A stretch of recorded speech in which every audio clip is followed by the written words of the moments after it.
Okay, hello everybody. Welcome to Korean Atlanta Mentorship. And in this video, I'm going to talk about corruption and society. And there are many places in society, whether it's education, government, business, where you could easily just point a finger and you could see instances of corruption very easily, right? Like the reason that I, in general, tend to be honest is because I like to sleep at night and it's very hard for me to be two-faced. Like, I can't remember who I lied to if I'm going to be two-faced, and that's just way too much work, right? That's why I don't like to lie to people, especially as I get older, right? As when I was younger, I think I was a little bit more conniving, but as I've gotten older, it's like, oh, lying to people is just way too much work. But there are facets of society out there where it's just a norm just to kind of lie, cheat, and steal for, I don't even know if it's for even a clear benefit, right? And one example of this is Boeing, and I don't know if you've seen the articles lately or seen that plane in Boeing where they captured the video of the door just flying out and the passengers scared out of their mind. I would have been afraid, like, oh my goodness, it's my time if I were on that plane, right? But you know, luckily they were able to survive, and so it's apparent that quality issues have been a thing at Boeing, and there was a whistleblower who was about to testify, I think, in South Carolina, and then he was magically found dead. Possible self deletion, they say, which I don't believe, but he was about to testify against Boeing, and he's gone now, right? He's gone. And the funny thing is that a lot of these issues happen to come from people who are, pressure, pressure. We got to get everything out. Oh, let's make our stock price look good. And then what happens is that, if a plane it comes out of the production line and actually kills people, like that's gonna tank your stock price by a lot. You know what I'm saying? So we're not. For some reason, people don't really think about the big picture here. It's the very short term, and nobody wants to think outside of that very short term for some reason. Kind of sad. And you know what?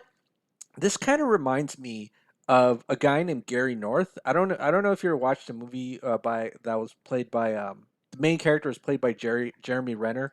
I forgot the name of the movie, but let's just look up Gary North, okay? And so, hold on, was it Gary North? No, no, it wasn't him. It was let me see, Jeremy Renner plays writer who exposes U.S. government and drug trade. Kill the messenger. That's what it is, right?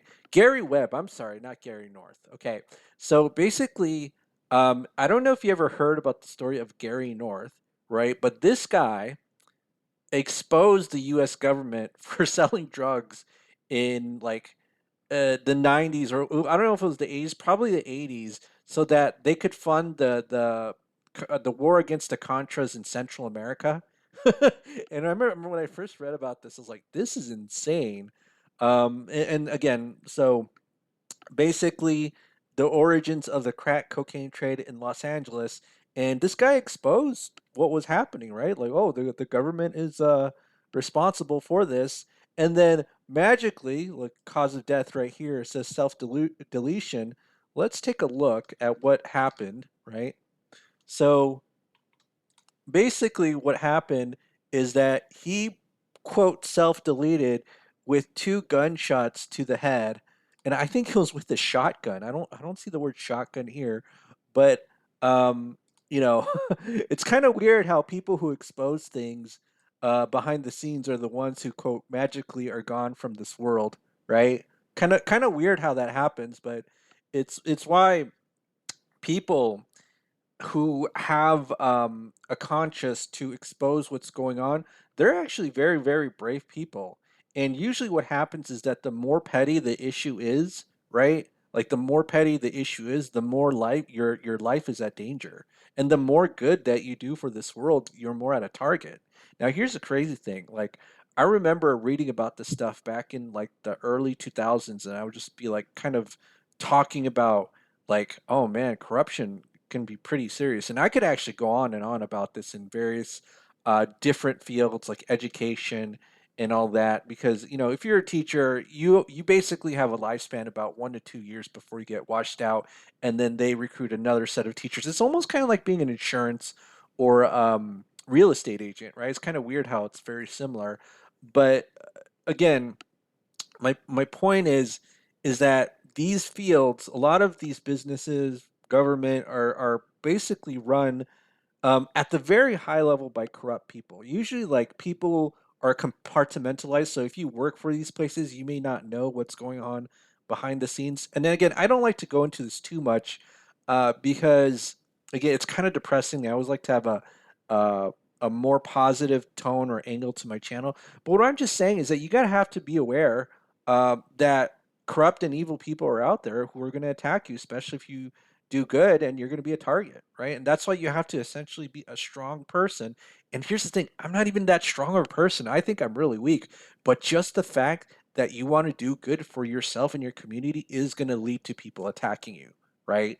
Like that's essentially going to happen. It's crazy how when I used to bring this up back in the early 2000s, people would actually attack me. It's like, oh, what do you know about corruption? You don't even have any life experience. And it's just like, what does that have to do with the fact that these things keep happening over and over again?